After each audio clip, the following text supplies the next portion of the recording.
Ésaïe 44, le verset 24.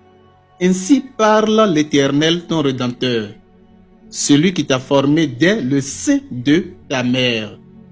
2 points pour rapporter les propos de l'Éternel. Moi, l'Éternel, j'ai fait toutes choses. J'ai seul déployé les cieux, j'ai étendu la terre sans personne avec moi. Chapitre 1er, à partir du verset 2, on nous parle de l'Esprit de Dieu qui se mouvait au-dessus des eaux. Donc il y avait le néant, le chaos total. Et puis aussitôt, au lieu de dire l'Esprit, on dit maintenant Dieu dit. Or, lorsque nous parlons de Dieu, nous savons que ce n'est pas le nom propre de quelqu'un ou d'une entité. Maintenant, Yahweh dit, vous pourriez encore dire l'Esprit de Dieu dit.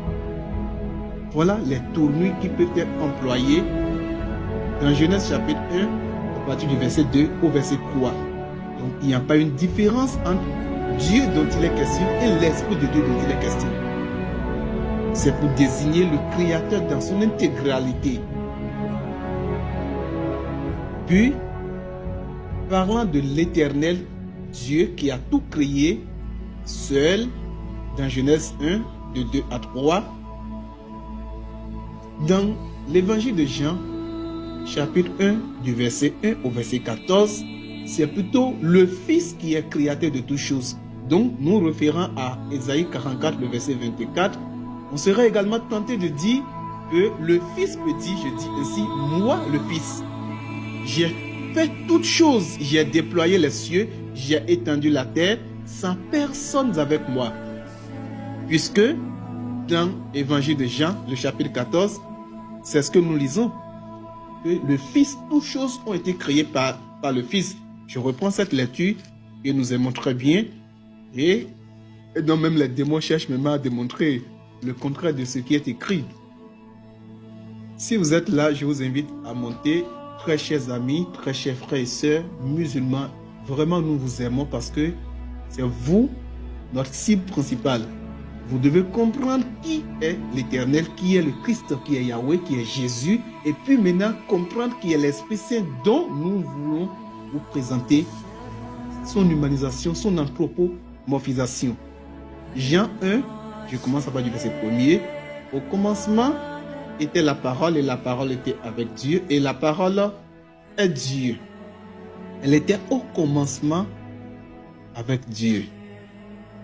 Toutes choses ont été faites par elle et rien de ce qui a été fait n'a été fait sans elle. Verset 14. Et la parole s'est faite chair. Quelle est cette parole qui a fait toutes choses et qui s'est faite chair? Et elle a habité parmi nous, pleine de grâce et de vérité. Et nous avons contemplé sa gloire, une gloire comme la gloire du Fils unique venu du Père. Qui est-ce qui est appelé le Fils unique de Dieu? C'est Jésus-Christ. Ou ainsi dit que, reprenant Ésaïe 44, le verset 24, Jésus est le seul créateur de toutes choses. Il n'y a point de co-créateur avec Jésus, c'est-à-dire le Fils. Ça peut aller?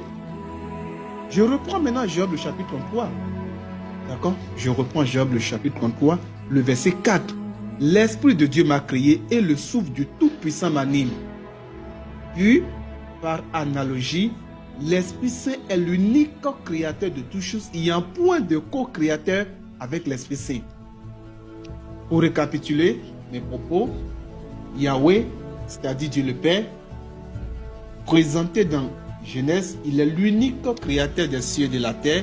Il y a un point de co-créateur avec Yahweh. Jean, l'évangile de Jean, bien sûr, chapitre 1, du verset 1er au verset 14. Jésus-Christ, le Fils de Dieu, il est l'unique créateur de toutes choses, de l'univers, de l'humanité. Il y a un point de co-créateur avec Jésus. Et enfin, Job 33, le verset 1er au verset 4. L'Esprit Saint, l'Esprit de vérité, est l'unique créateur des cieux et de la terre. Il y a un point de co-créateur avec l'Esprit Saint, point de co-créateur avec l'Esprit de vérité.